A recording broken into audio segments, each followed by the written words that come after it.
안녕하세요. 오늘도 사은살롱을 찾아주셔서 감사합니다. 저는 갑작스러운 파혼을 당해 골짜기 날 만큼 울며 시간을 보내다 사필 규정을 눈앞에서 목도한 뒤 제 바지가랑이를 붙잡는 그를 미련 없이 놓은 30세 여성입니다. 저는 3살 연상의 남자와 3개월이라는 짧은 시간 연애를 한 뒤에 결혼을 준비 중이었어요. 주변에서 너무 성급하게 결혼을 결정하는 거 아니냐고 반대를 많이 했어요. 하지만 두 귀를 닫고 앞만 보고 달랬어요. 그런데 상견례를 하고 한 달이 지났을 때 편하게 예랑이라고 할게요. 예랑이 저에게 문자로 파혼 통보를 했어요. 이유를 물으니 시댁이 대박이 났다고 하더라고요. 그래서 제가 필요 없대요. 그러면서 하는 말이 얼마나 저에게 상처가 되었는지. 저는 매일 울면서 지냈어요. 겨우 예식장과 기타 등등을 취소하고 칩거했죠. 그런데 사필 규정이라고 하죠. 모든 일이 반드시 바른 대로 돌아간다는 말이잖아요. 인과응보라는 말도 있고요. 정말 그런 말이 괜히 나온 게 아니라니까요. 시댁 사업에 치명적인 문제가 생긴 거예요. 그래서 폭삭 망했죠.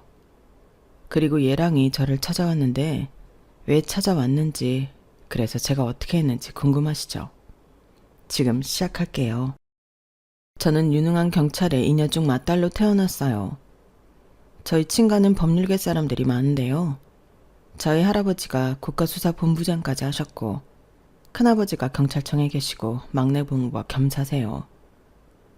지금 저희 아빠도 경찰청에 계시고요.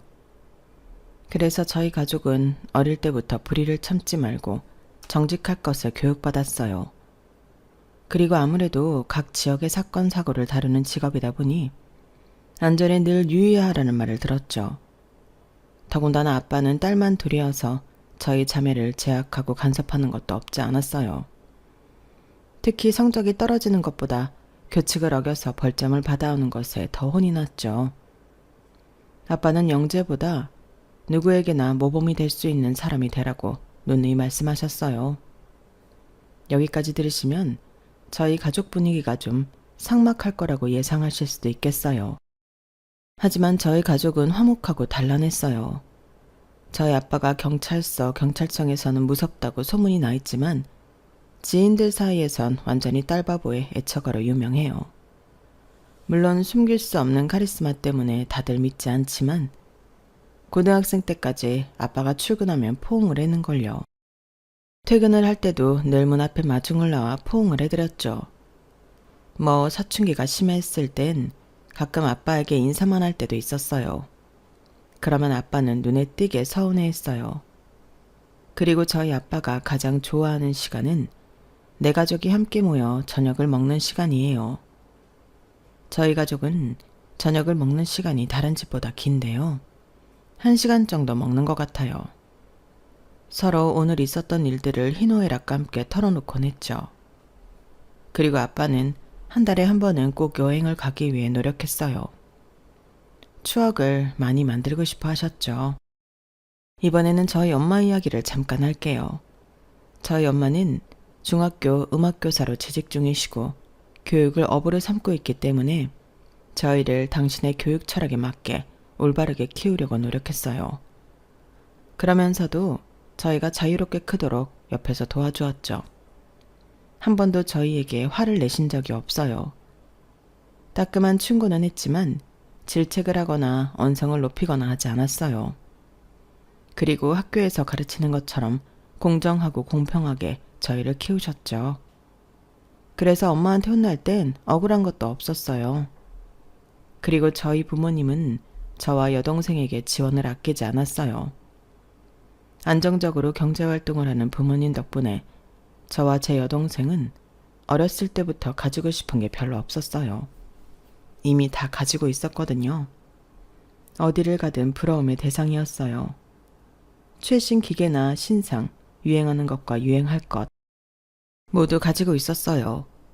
그리고 저는 남들은 하고 싶어도 못하는 악기들을 쉽게 배우고 최종적으로 바이올린을 전공으로 선택할 수 있었어요. 그리고 제 동생은 미국으로 유학을 가 대학원까지 자기가 하고 싶은 공부를 할 수 있었죠. 물론 무슨 경찰이 무슨 교사가 자식들한테 그렇게 봐줄 수 있어? 라고 의문을 품으실 분도 계실 것 같아요. 솔직하게 말씀드리면 친가와 외가 둘 다 잘 살았어요. 친가는 앞서 말씀드렸다시피 법률계 집안으로 명예도 있고요. 그리고 외가는 분홍이 땅 부자예요. 어릴 때부터 시장에 가면 저희 식구들을 엄마를 모르는 사람이 없었어요. 그래서 그런지 두 분 다 천성이 여유롭고 그걸 저희 자매가 물려받았어요. 동생은 모르겠는데 저는 종종 이런 말을 듣곤 했거든요. 얘들아, 예은이는 뒤에서 누가 밀쳐도 웃으면서 뒤돌아볼 것 같지 않니? 맞아, 맞아. 오히려 괜찮냐고 할 것 같아. 솔직히 말해봐. 너 싫어하는 사람 있을 것 같아. 없을 것 같지? 그런 걸 생각해서 뭐해. 나 좋아하는 사람들이 이렇게 많은데. 봐, 그렇다니까. 너는 천성이 너무 착해. 그래도 가끔 이상한 애들 붙으니까 의심은 하는 게 좋을걸? 그래. 구김이 없어 보이는 것도 먹잇감 되기 쉽다. 먹잇감이라니. 무슨 동물의 왕국도 아니고. 그런데 구김이 없어? 응, 우리 엄마가 그러더라. 예은이 같은 사람을 구김이 없다고 하는 거래. 친구의 말에 다들 동의하는 눈치였고 그 이후로도 구김이 없다는 말을 종종 들었는데 사실 그때만 해도 그게 칭찬이라고 생각했어요. 그런데 아니었죠. 한국에서 학사를 따고 저는 유학을 갔어요. 미국으로 가서 바이올린에 대해 더 전문적으로 배우기 시작했죠. 정말 즐거웠어요. 세계 각국에서 음악을 사랑해 모인 사람들과 합주를 하는 건 당연하고요. 그런 사람들을 알아가는 것도 즐거웠어요. 그리고 제가 유학 시절을 잊을 수 없는 이유는 한 가지가 더 있어요. 제가 그때 인생 처음으로 연애를 시작했거든요. 저는 연애를 그렇게 추구하지 않았어요. 다른 친구들은 연애를 꼭 해야 한다고 그랬지만 저는 친구들만 있으면 됐거든요. 그런 저에게 이성의 사랑이 무엇인지 그 사람은 알려줬어요. 상대는 같은 음대에 다니며 같은 오케스트라에서 연주를 한 첼리스트였어요. 저보다 2살 연상이지만 저와 같이 한국인이어서 많이 의지를 했죠. 무려 5년이나 연애를 했어요. 저는 그 사람이 저의 운명이라고 생각했죠. 물론 몇 번 이별을 통보받았어요. 제가 연애가 처음이라 서툴러서 그런 것도 있는데 그 사람 가정 형편이 좋지 않아서 제가 몇 번 도와준 게 그 사람은 유쾌하지 않았나 봐요. 그 사람은 사실 유학을 올 수 있는 형편이 아닌데 부모님이 무리를 해서 비행기까진 탈 수 있었어요. 겨우 오디션을 받고 기적적으로 장학생으로 선발되었어요. 그런데 아르바이트를 하며 생활비를 벌다 보니 연습할 시간이 부족했고 나중엔 장학생 자격 박탈을 받았어요. 그래서 학비를 다시 내야 했죠. 그래서 제가 도와줬어요. 제가 자취한 집으로 들어오라고 했고 식비와 생활비 전부 내지 말라고 했어요. 아르바이트에서 번 돈은 학비로 모두 충당해. 너무 부담 갖지 말고. 나는 하나도 안 불편해. 오히려 너랑 종일 같이 있을 수 있어서 좋은걸? 어떻게 그래. 내가 월세 조금이라도 보탤게. 아니야, 그럴 필요 없어. 어차피 내가 내는 것도 아니고 우리 부모님이 내는 거야. 식비랑 생활비도 우리가 많이 먹지 않으니까 내가 받는 돈이면 충분해. 그래도 너도 놀고 그래야지. 사고 싶은 것도 있을 테고. 나 그런 거 없어. 그러니까 너는 다른 생각하지 말고 학비 벌고 연습만 해. 절대 유급당하면 안 된다. 네가 그럴 리 없지만 나 너 없이 학교 다니기 싫어. 그렇게 각자 부모님 몰래 동거를 하게 되었고 나름 잘 지내고 있었어요. 저는 하나도 불편하지 않았어요. 오히려 사랑하는 사람과 하루 종일 붙어 다니니 좋았어요. 그런데 그 사람은 아니었나 봐요. 집에 잘 있지 않았어요. 연습실에서 밤을 새는 경우가 잦았죠. 그러다 어느 날 그 사람의 첼로에 문제가 생겼어요. 수리를 해야 하는데 많은 돈이 들어서 걱정하길래 저는 이제껏 모아놓은 돈을 깨서 그 사람에게 첼로를 선물했어요. 그 사람이 집에 있는 새 첼로를 보고 너무 놀라서 아무 말도 못하더라고요. 서프라이즈 성공이야? 이게 뭐야? 새로운 친구. 앞으로 잘 부탁해. 아니, 이걸 왜? 오빠 첼로 망가졌잖아. 그래서 연습도 못하고. 이제 곧 합주인데 걱정 많이 했지. 그런데 걱정 마. 이 친구가 이제부터 오빠를 지켜줄 거야. 내가 행운의 아이템도 달았어. 제가 조잘조잘 말하는데도 그 사람은 미동이 없었어요. 저는 너무 기쁘고 놀라서 그런다고 생각했죠. 그래서 일어나서 그 사람을 껴안고 방방 뛰었어요. 그러자 그 사람이 저를 멈추더니 헤어지자고 했어요. 헤어지자. 어? 지금 짐 빼서 나갈게. 아니 왜? 첼로가 마음에 안 들어서 그래? 그럴 리가 있어. 내가 그토록 원하던 첼로야. 그냥 첼로도 아니고 내가 원하던 회사 제품이라고. 그 회사 제품 좋아하는 거 나는 아니까 당연히 사야 한다면 이거라고 생각했는데. 좋지 않은 거야? 무려 1,000만 원이야. 이게 1,000만 원이나 한다고. 날 얼마나 비참하게 만들어야 속이 시원해? 나를 어디까지 끌어내릴 생각이야? 내가 오빠를 언제 끌어내렸다고 그래? 너는 세상이 아름답지? 세상이 핑크빛이지? 너 그러는 거 얼마나 재수없는지 아냐? 뭐? 세상에 있는 행운은 다 네 거고 세상에 있는 불행은 다 내 거야. 그치? 또 한 번 그렇게 말해보지 그래? 왜 그렇게 꼬아서 생각하냐고. 좀 더 다르게 생각해보라고. 밝게 살아야 밝은 기운이 온다고. 뭐 계속 떠들어봐. 대체 무슨 말을 하는 거야? 네가 그렇게 말했잖아. 아니야? 맞는데 그건 오빠가 매번 나쁘게만 생각하니까. 그래서 내 첼로가 망가진 거다. 내가 나쁘게만 생각하니까. 누가 그렇대? 나는. 그래, 너는 다 나 좋으라고 하는 말이지. 근데 그건 알아둬라. 너 구김없는 거 진짜 재수없어. 갑자기 왜 그래? 갑자기 아니야. 매번 그렇게 생각했고 그러면서도 참았어. 참았다고? 이제껏 나를 참으면서 만났다는 소리야? 그래, 참으면서 만났어. 네가 매일 나한테 강요하는 긍정 듣기 싫었어. 재수없었어. 너는 네가 앞으로도 핑크빛이라고 생각하지. 근데 내가 장담 하나 할까? 너 그러다 분명히 무너져.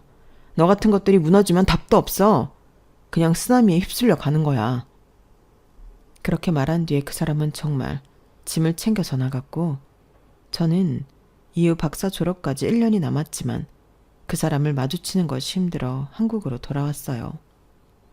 그리고 아빠가 유산으로 받은 건물 2층에 학원 겸 작업실을 만들어 바이올린을 가르치고 유튜브에 연주한 음악을 올리며 지냈어요. 거의 사람들도 만나지 않았죠. 그런 저에게 친한 친구가 소개팅을 권했어요. 자기 애인의 친구를 소개시켜주겠다고요. 그런데 영 내키지 않았어요. 그래서 몇 번 거절하다가 억지로 만났어요. 계속 나와달라고 부탁해서 귀찮으셨죠? 죄송해요. 그런데 제가 한번 꽂히면 앞뒤 안 가리는 성격이라. 사실 저 구독자거든요. 네? 제가 어릴 때부터 클래식을 좋아해서 클래식 유튜브를 좀 보는데 알고 보니까 제가 구독 중이더라고요. 팬입니다. 아니에요. 어릴 때부터 바이올린 연주하셨어요? 피아노도 치시는 것 같은데? 바이올린도 하고 피아노도 수준급은 아니지만 쳐요. 그 정도면 수준급이죠. 다른 악기도 할 줄 아는 거 있어요? 상대는 저에게 엄청난 관심을 보였고 저는 오랜만에 남자로부터 관심을 받아 조금 들떴어요.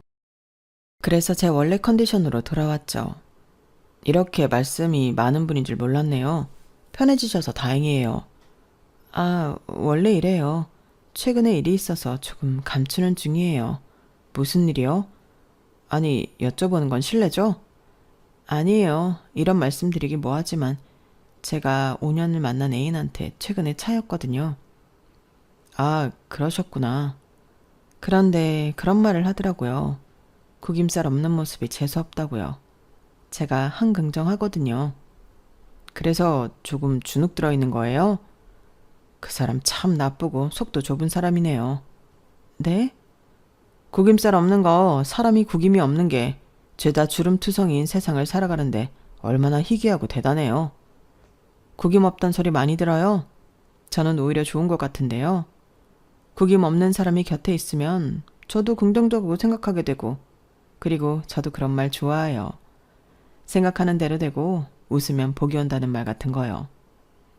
웃으면 복이 온다. 저도 정말 좋아하는 말이에요. 그걸 모르다니 참 속 좁은 사람이네요. 상대는 그러면서 제가 5년이나 만난 그 사람을 욕하기 시작했어요. 그러면서 저희는 마주보고 웃었어요.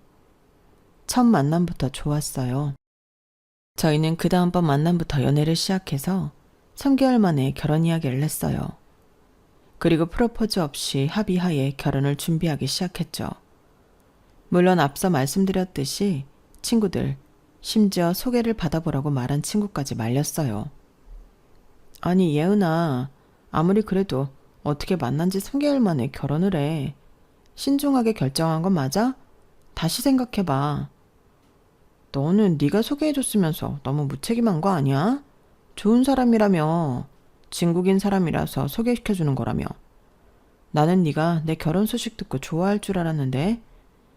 좋지. 내가 인연을 맺어줬으니 그 사람들이 결혼을 한다고 해서 좋아. 좋은데 그래도 너무 급하지 않아? 급하지 않아. 내 가치를, 진정한 가치를 알아봐주는 사람이야. 그렇게 생각하면 다행이지만 그럼 됐지. 따질 게 뭐가 있어. 그리고 나는 확신이 들어. 정말 오빠랑 살면 잘 살 것 같아. 나답게 잘 살 것 같아. 그런데 너 아직 오빠 가족들도 만난 적 없다며. 반대하면 어쩌려고 벌써 예식장을 잡았어. 설마 반대하시겠어? 내가 꿀릴 게 뭐가 있다고. 아무리 집안 좋고 학벌 좋고 벌이 괜찮아도 반대하고 미워하는 게 시댁이야. 너는 꼭 결혼해본 것처럼 말한다. 우리 언니가 결혼했잖아. 옆에서 보면 결혼 같은 건 하기도 싫어. 그래도 나는 믿어. 좋은 분들일 거야. 그렇지 않고서야 오빠가 좋은 사람일 수 없으니까. 이럴 때도 파워 긍정이야? 아무튼 너는. 친구는 끝까지 제 결혼을 지지해주지 않았어요. 하지만 그럼에도 저는 경주마처럼 앞만 보고 질주했죠. 그리고 친구와 대화를 하고 며칠 뒤에 저는 시댁 식구들과 처음 식사를 했어요. 예식장에서 일을 보고 나오는데 예랑이가 시댁 식구들이 근처에 있다며 같이 식사를 하자고 했거든요. 저는 안 그래도 친구와 대화를 하면서 이제껏 시댁 식구들을 만난 적이 없는 게 걸렸는데 잘 됐다 싶었어요. 그래서 근처에 제가 잘 아는 고급 중식당이 있어서 바로 예약했죠. 처음 시댁 식구들을 만나는 자리라 조금 긴장했어요. 10분쯤 지났을까? 시부모님과 애떼어 보이는 시누이가 들어오더라고요. 한 끼 식사하는데 뭘 이런 데를 예약했어? 우리는 대충 먹어도 되는데. 안녕하세요. 반가워요. 여기는 우리 막내딸이에요. 안녕하세요. 혹시 많이 불편하세요? 그래도 처음 뵙는 자리인데 좋은 곳에서 식사 대접해드리고 싶어서요. 대접? 아, 그럼 아가씨가, 아니 우리 며느리 될 사람이 사는 거야? 그럼요. 제가 대접해드려야죠. 통이 큰 모양이네. 그래, 사람 있을 때는 써야지. 100점이네. 100점이야. 당신은 뭘 얼마나 봤다고 100점이야. 100점은. 아가씨는 뭐 하는 사람이에요? 우리는 그것도 몰라서. 바이올린 가르치고 있습니다. 가끔 오케스트라에서 연주도 하고요. 클래식? 교양 있는 직업이네. 그런데 악기를 배우려면 돈이 많이 들지 않나? 엄마, 바이올린 그거 엄청 비싸요. 그것뿐인 줄 알아? 예은이 유학도 다녀왔어요. 엄청 유명한 음대. 어머, 정말 부자인가 보다. 엄마, 저 시계랑 가방 전부 명품이에요. 그 옷 이번에 신상으로 나온 거 아니에요? 안 그래도 사람이 좀 부티가 나 보인다고 이야기하려고 했어. 내가 사람 보는 눈이 있잖아. 그래서 부모님은 뭐 하시나? 아버지는 경찰청에 계시고 어머니는 중학교 음악교사로 계세요. 경찰청은 그렇다 쳐도 중학교 교사가 돈이 그렇게 많나? 그래도 부족함 없이 컸어요. 예은이 외가 쪽이 엄청난 분홍의 땅 부자예요. 어머, 그러니?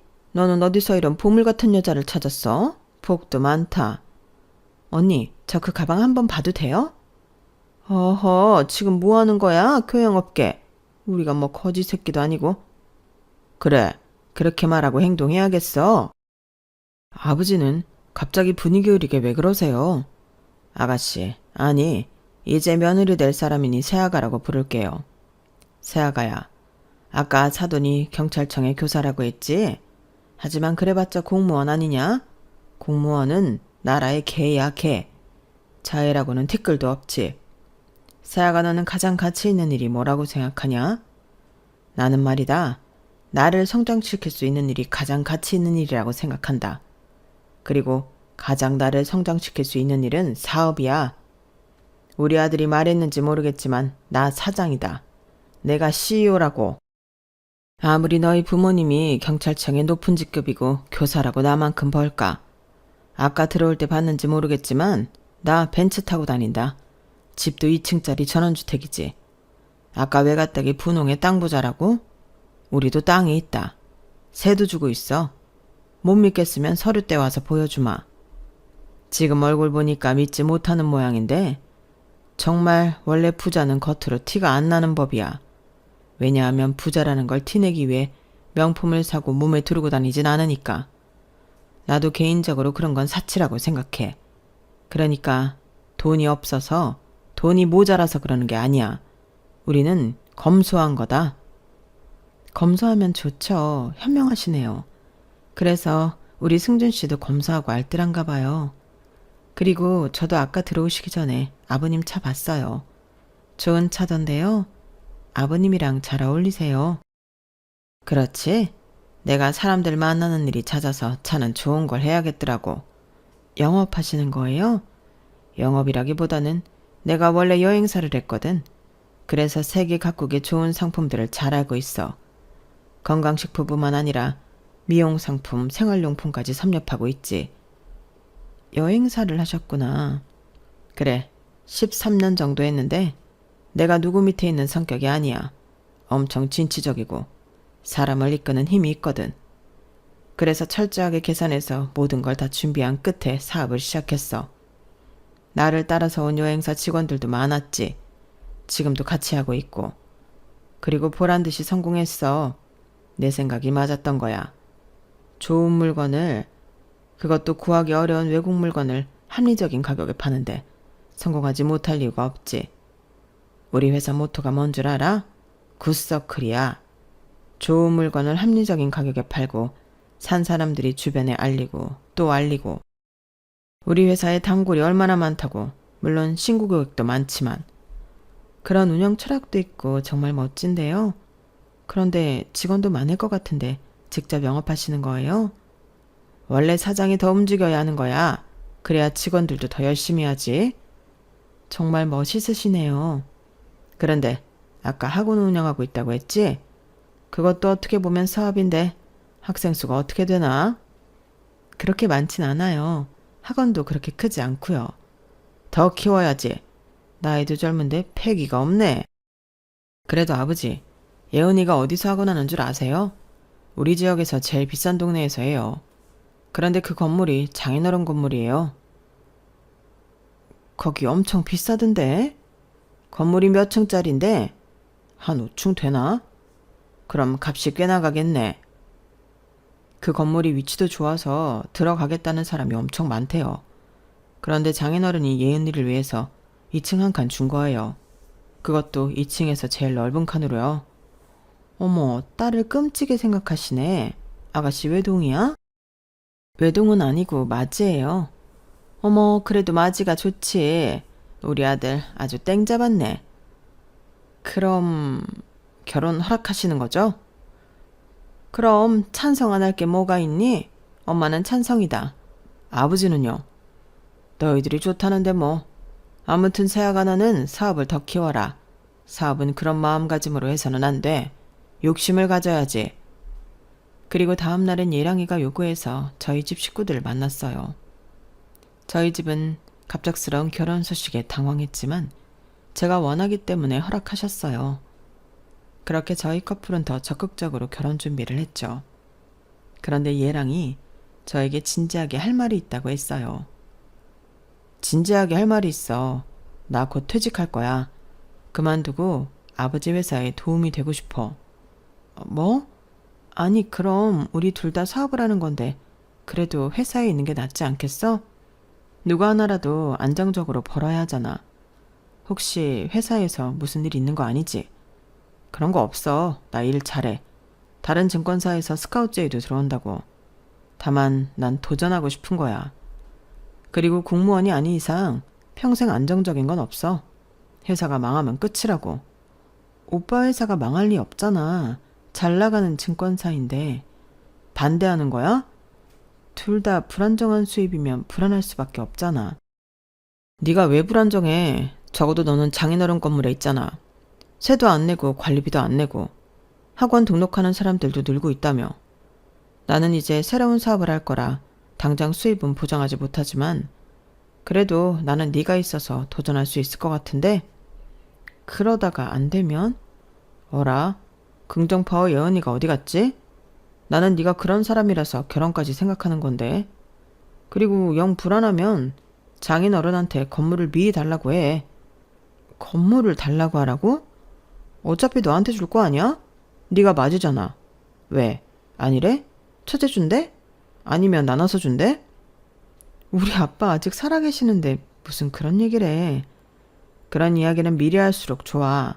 나중에 꼭 물어봐. 어떻게 할 생각인지. 그리고 나는 확신이 들어. 오랫동안 준비한 사업이기도 하고 되는 거야. 이건 반드시 되는 일이라고. 이제 내 눈앞에 돈길이 펼쳐질 거야. 떼부자가 되는 거라고. 무슨 사업인데? 그걸 발설하면 안 되지. 이제 네 앞날도 꽃길일 거다. 내 덕분에. 얘랑은 그렇게 말을 돌렸고 저는 얘랑이 앞으로 할 사업이 뭔지 전혀 몰랐죠. 그리고 상견례를 했어요. 도련님이 운영하는 일식집에서 진행되었어요. 제가 그러자고 한 건 아니고 남편이 결정한 부분이었죠. 그런데 먼저 도착한 시아버지가 저희 부모님에게 대뜸 그랬어요. 아유, 사돈어른 반갑습니다. 돈 굳어서 좋으시겠습니다. 네, 여기가 저희 둘째 아들 식당이거든요. 새아가, 너는 그런 것도 말하지 않았니? 아니요, 알고 있습니다. 아, 아십니까? 돈 굳어서 좋으시겠어요. 여기 엄청 비싼 데인데. 우리 아들이 일본에서 요리를 배워서 몸값이 어마어마하거든요. 시아버지의 말에 저희 부모님은 당황해 어색한 미소를 보였어요. 그리고 시부모님은 자기 아들의 식당에서 상견례를 하고 있다는 것을 누누이 강조했어요. 그래서 결국 저희 아빠가 돈을 내겠다고 했죠. 안 그래도 오늘 영업 쉬는 날인데 가게 문을 열어 장소를 마련해 주어서 감사하다고 생각했어요. 나중에 계산하도록 하죠. 그러자 도련님이 손사래를 치며 괜찮다고 했어요. 야, 그래도 준다고 하면 받아. 너는 뭐 땅 파서 장사하니? 그런데 외동이 아니라고 들었는데 여동생은 어디에 있나요? 아, 우리 막내는 지금 미국에 유학 중이어서요. 날짜를 급하게 말해줘서 시간을 못 뺐습니다. 죄송합니다. 아무리 그래도 하나밖에 없는 언니를 위해서 오지도 못해요? 그렇게 사이가 좋지는 않나 보네요. 아니요, 사이는 좋습니다. 네, 못 와서 미안하다고 연락 왔어요. 그래도 이건 우리한테 너무 예의가 아닌데. 아무리 엄마가 선생이어도 자식은 자식이네요. 그쵸? 네? 저희는 둘째가 식당까지 비웠는데 휴무인 거잖아요. 그러니까요. 휴무에 굳이 가게 문 열어서 신경 쓰고 있는데 저희가 너무 당황스럽네요. 네, 제가 경솔했네요. 그래도 상견례인데 오라고 했어야 했네요. 그런데 사업을 하신다던데 무슨 사업입니까? 그냥 소매업이죠 뭐. 특별한 게 있겠습니까?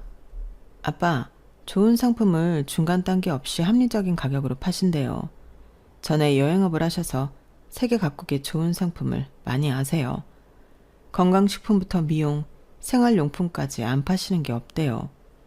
너는 참 기억력도 좋구나. 그게 정확히 업종이 뭡니까? 따님이 방금 말씀드렸잖아요. 그러니까 그게 사람들이 사돈이랑 이야기하길 꺼리죠? 네? 경찰청에 있다더니 무슨 취조하는 것도 아니고 기분 나쁩니다. 제가 언제 그랬다고? 업종은 왜 물어보십니까? 제가 대답하지 못하면 이상할 생각하실 거죠. 그래서야 일상생활은 가능합니까? 말이 좀 심하시네요. 그럼 사업하면 죄다 돈으로 보이는가 보죠. 둘째 아들한테 저희가 상견례하게 자리 비우라고 강요한 것도 아닌데 들어오자마자 돈 타령. 대기야말로 일상생활은 가능합니까? 뭐예요? 왜 이러세요? 다들 진정하세요. 아빠는 왜 갑자기 업종을 물으셔서 당황하게 하세요? 아버지도 왜 들어오시자마자 돈 얘기를 하셔서 불편하게 만드세요? 저희 커플이 두 분을 말렸고 겨우겨우 상견례스러운 분위기를 만들었어요. 상견례가 끝나고 저희는 막바지 준비를 했어요. 그 사이 얘랑은 정말 회사를 그만두었고 저희는 조금 다퉜어요. 하지만 얘랑이 자기를 좀 믿어달라더군요. 이번에 정말 자신 있어. 그리고 네가 믿어주지 않으면 내가 어떻게 힘을 내겠어? 조금 더 나를 믿어줘. 저는 그 말에 얘랑을 믿기로 했고 그 사이 아빠가 결혼을 축하한다며 저희 부부가 살 집을 구해줬어요. 저희 커플은 결혼 전에 살림을 합치기로 했어요. 그런데 얘랑이 물건이 별로 없는 거예요. 물건이 왜 이것뿐이야? 집에 있는 오래되고 낡은 건 안 가져왔어. 어차피 필요하면 다시 사면 되니까. 그리고 나 한동안 집에 못 들어올 거야. 알다시피 이제 사업을 시작해서 할 일이 많아. 뭐? 그럼 이 집에서 나 혼자 있으란 말이야? 아예 집에 안 들어온다는 건 아니고 다 우리 너를 위해서니까 너그러운 마음으로 이해해. 얘랑은 그런 말을 하더니 정말 신혼집에 들어오지 않았어요. 그리고 시댁에서 지냈죠.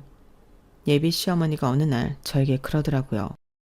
너는 남편이 여기서 혼자 고생하는데 얼굴도 한번 안 비추니? 여기라뇨? 사무실에 있는 거 아니에요?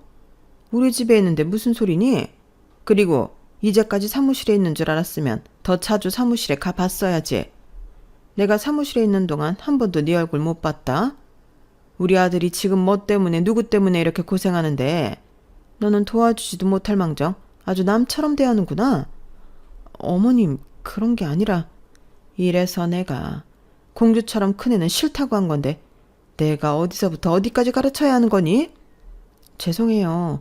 저도 혼자서 결혼식에 필요한 거 확인하고 가구랑 가전 받고 청첩장 돌리느라 바빴어요. 우리 아들이 바쁜데 네가 당연히 해야 하는 것들 아니니? 당연히 해야 하는 거라고 예비 시어머니는 말했지만 어떻게 결혼을 혼자 준비하나요? 저는 솔직히 불만이 가득 차 있었어요.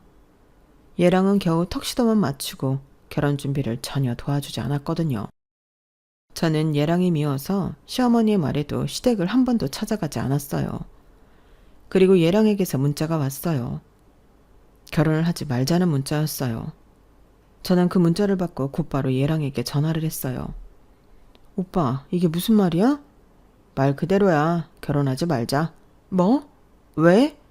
내가 너랑 결혼을 해야 할 필요가 없어졌어. 필요? 니네 집 이제 필요 없어. 꺼져라. 그게 대체 무슨 말이야? 우리 집 대박 났거든. 그리고 앞으로도 이럴 거고. 그러니 고작 건물에 땅 조금 있는 너희 집은 이젠 필요 없어. 잘 살아라. 정말이야? 아마 우리 파혼 소식 그리고 우리 집 대박 난 거 들으면 너희 아빠가 뼈저리게 후회할 거다. 우리 아빠가 왜? 대가 투자하라고 했을 때 했으면 지금쯤 너희 아빠도 대박 났을 거고 우리는 파혼을 안 했겠지. 그런데 콧대만 높은 너희 아빠가 감히 우리 회사에 투자를 안 하겠다고 하더라고? 공무원이라 그런가? 간이 작더라. 우리 아빠한테 투자하라고 했어? 이제껏 내가 너한테 쓴 돈이 아깝긴 한데 뭐 나는 이제부터 시작이니까 너한테 뱉어내라고까진 안 할게. 대신 결혼식 취소하고 전부 연락하는 건 네가 해. 나는 그런 자잘한 걸 할 사람이 아니야. 얘랑은 그렇게 전화를 끊었고 이내 휴대폰 번호까지 바꿔서 연락할 방법이 없었어요. 시댁에서도 제 연락을 전혀 받지 않았고요. 그리고 결혼식 일주일 전 저는 모든 것을 취소하고 정리했어요. 수수료도 제가 냈고요. 결혼을 못하게 됐다는 연락도 제가 했어요. 부모님에게도 어렵게 상황을 전했고 저는 집에서 일주일 동안 나가지 않으며 울기만 했어요. 그리고 부모님이 제가 있는 집으로 찾아왔죠. 어떻게 된 거냐? 저는 자초지종을 설명했어요. 그러자 아빠가 무척이나 화가 났죠. 뭐? 이제 네가 필요 없어? 걔 너한테 의도적으로 접근한 거 아니냐? 네가 좀 사는 집안 딸이라니까 의도적으로 접근한 거 아니냐고. 그거야 저는 모르죠. 그리고 내가 그 사기꾼 집단에 왜 투자를 해? 내 전 재산 다 잃으라고? 사기꾼 집단이라뇨? 네 시아버지 될 뻔한 사람 사기꾼이다. 20년 동안 일궈온 사업이 죄다 사기야. 내가 이름이 너무 나딕다 했어. 그래서 업종을 물어봤는데 교묘하게 피하기나 하고 거기서 꼬리를 잡았어야 했는데. 좋은 일 하신다고 했어요. 좋은 일은 무슨? 비싸게 팔 수 있는 해외 상품만 가지고 노인을 대상으로 강매한 거다. 돌아다니면서 영업한다고 했지? 비닐하우스, 노인정 마을회관을 돌아다니면서 강제로 물건을 사게 한 거야. 그리고 공짜로 여행시켜준다고 하면서 노인들한테 노래 불러주는 척 물건 팔고, 안 사면 협박하고, 시세보다 10배, 15배 비싸게 팔았다더라. 인터넷도 못하는 노인들이 그런 걸 알 리가 있나? 결국 쌈짓돈 모아놓은 거 다 털리고, 그걸 안 자식 손주들이 신고한 것만 수두룩해. 그런데 왜 잡혀가지 않았어요? 잡으려고 영장 신청하면 기각됐다. 알고 보니 법원에 아는 판사가 있더라. 법원에서 네 시아버지 될 사람이 일했던 여행사를 쓰고 있었어. 그때 친분이 지금까지 이어온 모양이야. 그리고 네 남편 될 사람도 결국엔 사기꾼이 되었더구나. 들어보니 7천만 원만 투자하면 10배가 넘는 8억 5천만 원으로 돌려주겠다며 사람들을 꼬드긴 모양인데 그 돈이 벌써 76억이 되었다더라. 지금 한 명이 신고를 해서 접수되었는데 영장이 발부될지는 모르겠구나. 그러면 어떻게 해야 해요? 아빠 말대로 잘할 수 있겠니? 저는 아빠가 하는 말을 신중하게 들었어요. 그리고 이내 시아버지는 체포되었어요. 방문판매법 위반과 협박죄로 체포되었죠. 그 소식을 들은 다음 날 예랑이가 저를 찾아왔어요. 네가 꾸민 짓이지. 20년 동안 한 번도 이런 일 없었어. 우리 아버지는 좋은 물건을 합리적인 가격으로 팔았을 뿐이야. 굿서클. 기억하지? 너도 분명 좋은 철학이라고 그랬으니까. 그런데 어떻게 이럴 수가 있어? 정말 가슴에 손을 얹고 그런 말을 할 수 있어? 지금 너희 집 사업 때문에 울고 있는 사람이 몇인데. 누가 그래?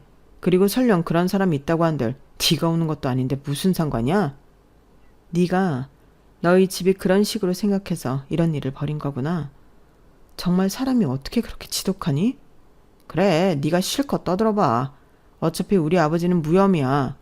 우리가 그런 장치도 없이 이랬을까 봐? 나도 알아. 너희 집이 CCTV 없는 장소에서만 강매를 유도했고 구매 합의 계약서 같은 것도 작성했더라. 환불 안내도 형식적이었겠지만 했고. 정말 환불해준 기록도 있다지? 그래.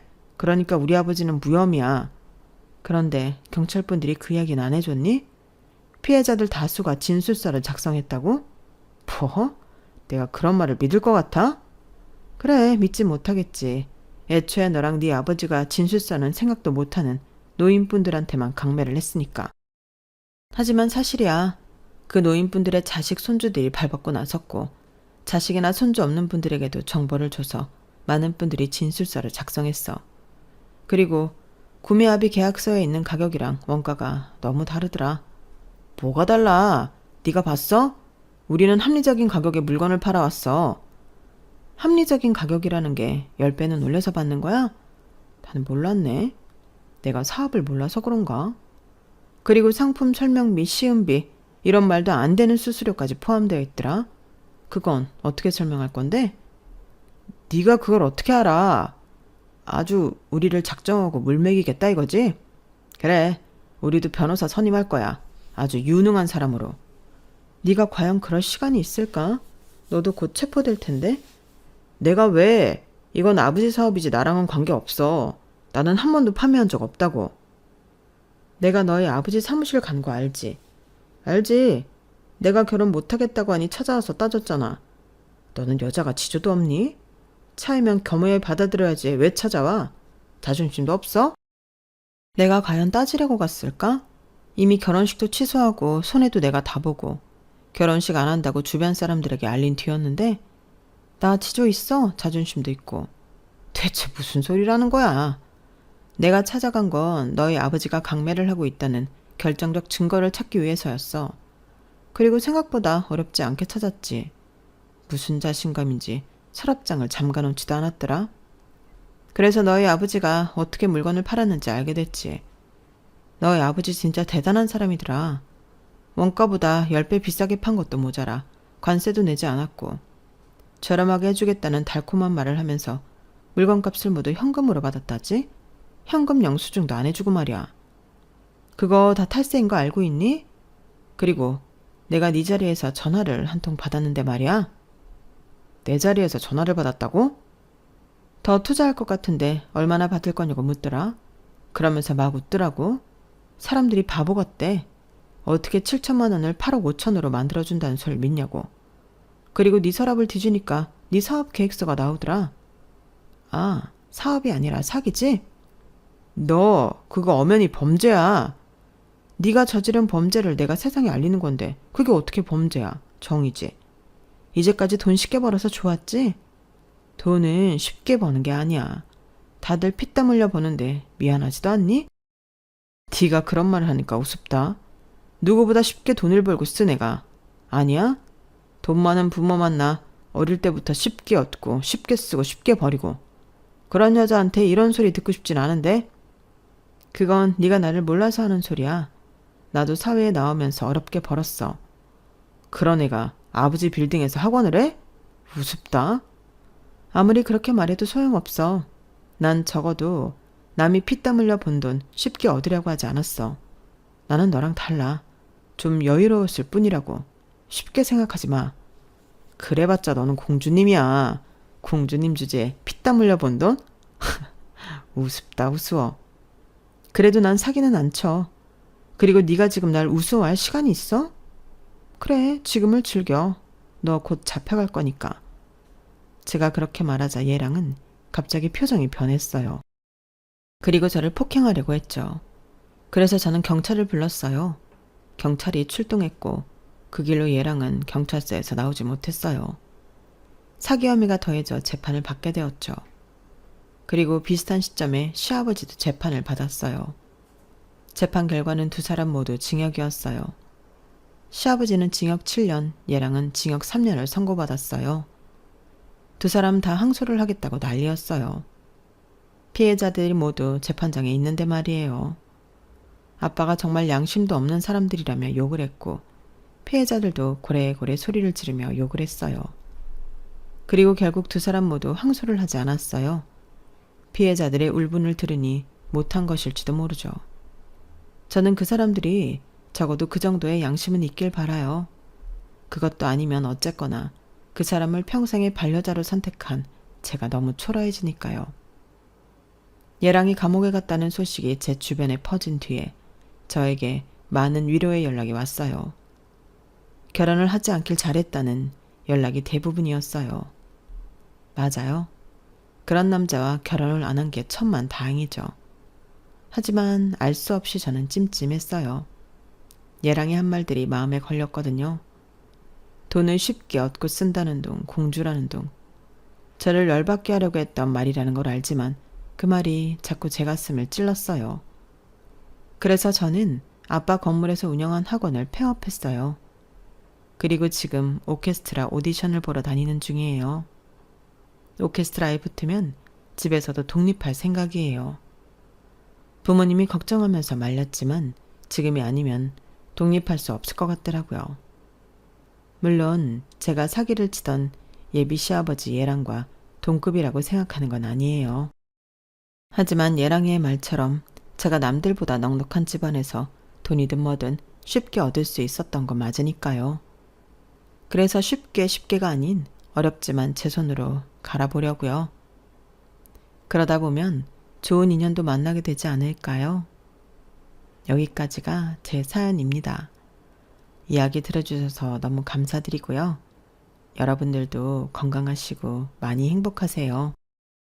여러분, 사연 댓글에 응원과 현명한 조언 부탁드려요. 좋아요와 구독은 저에게 큰 힘이 됩니다. 오늘도 좋은 일 가득하세요.